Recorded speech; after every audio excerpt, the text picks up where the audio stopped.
முதல் வாசகம். கடவுளின் பிள்ளைக்குரிய மனப்பான்மையை பெற்றுக் கொண்டீர்கள். அதனால் நாம் அப்பா, தந்தையே என அழைக்கிறோம். திருத்தூதர் பவுல் ரோமேயருக்கு எழுதிய திருமுகத்திலிருந்து வாசகம். அதிகாரம் 8 இறைவசனங்கள் 12 முதல் 17 முடிய. சகோதரர் சகோதரிகளே, நாம் ஊனியல்புக்கு கடமைப்பட்டிருக்கவில்லை, அவ்வியல்பின்படி வாழ வேண்டியதில்லை. நீங்கள் ஊனியல்புக்கு ஏற்ப வாழ்ந்தால் சாகத்தான் போகிறீர்கள். ஆனால் தூய ஆவின் துணையால் உடலின் தீச்செயல்களை சாகடித்தால் நீங்கள் வாழ்வீர்கள். கடவுளின் ஆவியால் இயக்கப்படுகிறவர்களே கடவுளின் மக்கள். மீண்டும் அச்சத்திற்கு உள்ளாக்கும் மனப்பான்மையை நீங்கள் பெற்றுக்கொள்ளவில்லை, மாறாக கடவுளின் பிள்ளைக்குரிய மனப்பான்மையை பெற்றுக்கொண்டீர்கள். அதனால் நாம் அப்பா, தந்தையே என அழைக்கிறோம். நாம் இவ்வாறு அழைக்கும்போது நம் உள்ளத்தோடு சேர்ந்து தூய ஆவியாரும் நாம் கடவுளின் பிள்ளைகள் என்பதற்கு சான்று பகர்கிறார். நாம் பிள்ளைகளாயின் உரிமை பேறு உடையவர்களாயிருக்கிறோம்.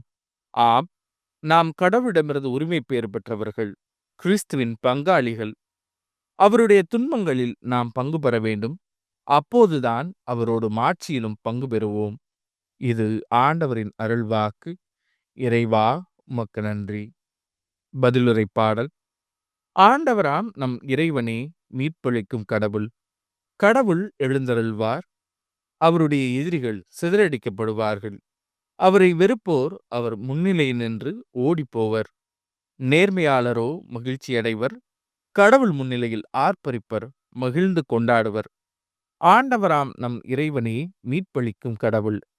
திக்கற்ற பிள்ளைகளுக்கு தந்தையாகவும் கணவனை இழந்தாலின் காப்பாளராகவும் இருப்பவர், தூயகத்தில் உறையும் கடவுள்.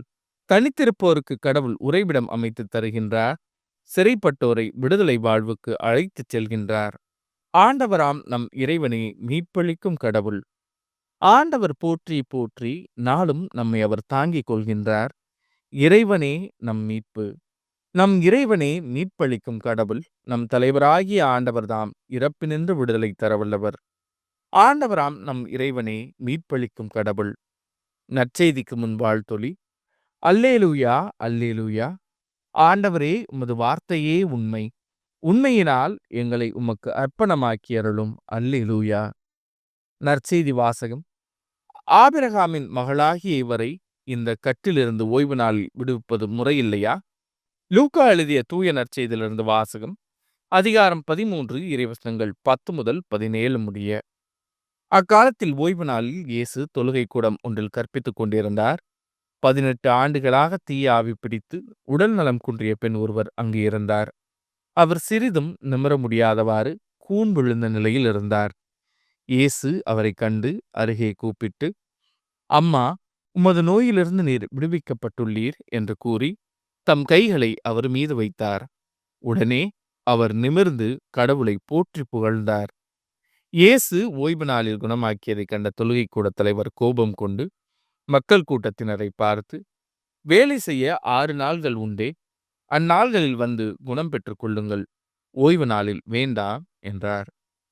ஆண்டவரோ அவரை பார்த்து, வெளிவேடக்காரரே, நீங்கள் ஒவ்வொருவரும் ஓய்வு நாளில் தம் மாட்டையோ கழுதையோ தொழுவத்திலிருந்து அவிழ்த்து கொண்டு போய் தண்ணீர் காட்டுவது இல்லையோ? பாருங்கள், ஆபிரகாமின் மகளாகி இவரை 18 ஆண்டுகளாக சாத்தான் கட்டி வைத்திருந்தான். இந்த கட்டிலிருந்து இவரை ஓய்வு நாளில் விடுவிப்பது முறையில்லையா என்று கேட்டார். அவர் இவற்றை சொன்னபோது அவரை எதிர்த்த அனைவரும் வெட்கப்பட்டனர்.